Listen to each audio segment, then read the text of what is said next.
It's World Refugee Day again.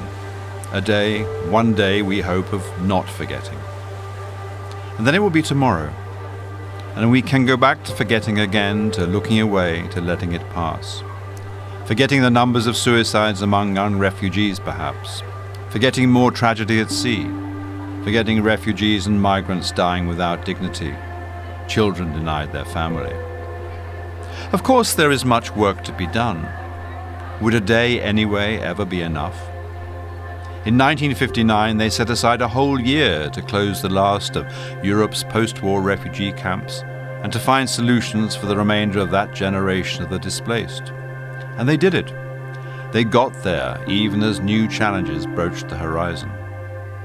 So we can cope, and we can do better. And there is absolutely no reason why refugee and asylum policies and practices in this brave new world should simply add to the sum of misery.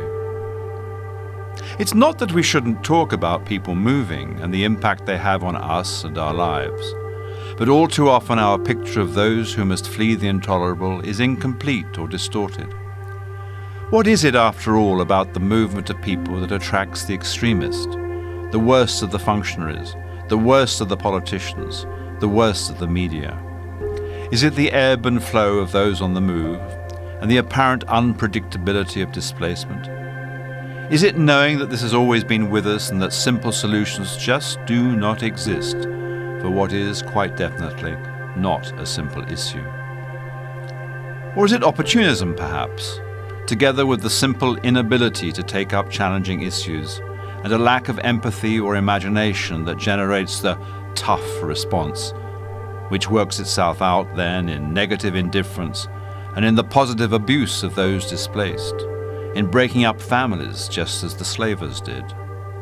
Is this what encourages heads in the sands, the willful disregard of ethnic cleansing and torture afar and systemic ill treatment on our doorstep? Is it just another excuse to demonize the other, to deny their common humanity, to make people illegal, all the while pretending that racism has nothing to do with it?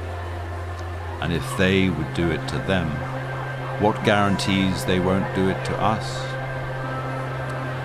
Whatever they may say, if there is one reason for the so-called people smuggling business model, it is not opportunity, but incompetence.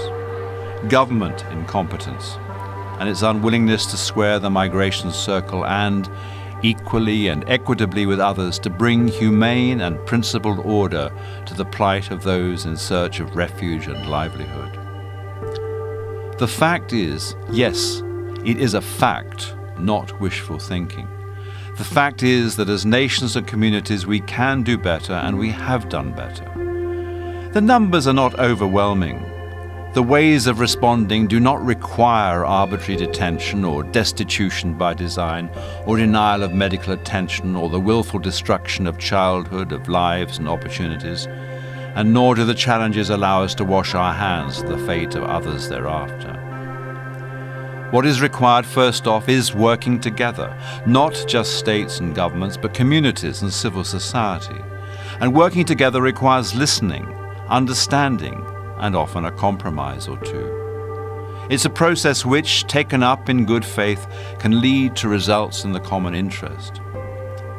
The process also means working to a purpose. And while we all know, don't we, about refugees and the drivers of displacement, we can always talk more about the goal of protection and how to get there. No less important, we need to recognize what experience ought already to have taught us, that nothing happens overnight, that the needs of the displaced and the dislocated may well continue, that the temporary is commonly a delusion, and that while we should ever reach for solutions, they may yet exceed our grasp, for now at least. The fact is that we have the tools and we have the institutions, and we can, if needs be, add to them. The year ahead promises global compacts on refugees and migration, incomplete perhaps, and small steps, but steps nonetheless. We also have the experience. We know what works and what does not. We know that protection is central to every aspect of the fight for refuge and survival, just as it is to each of our own lives.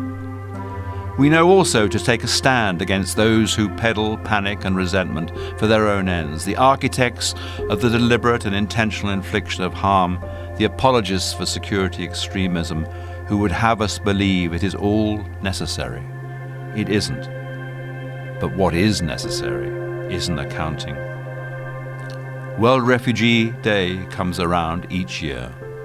Time to wake up once more, but time to act.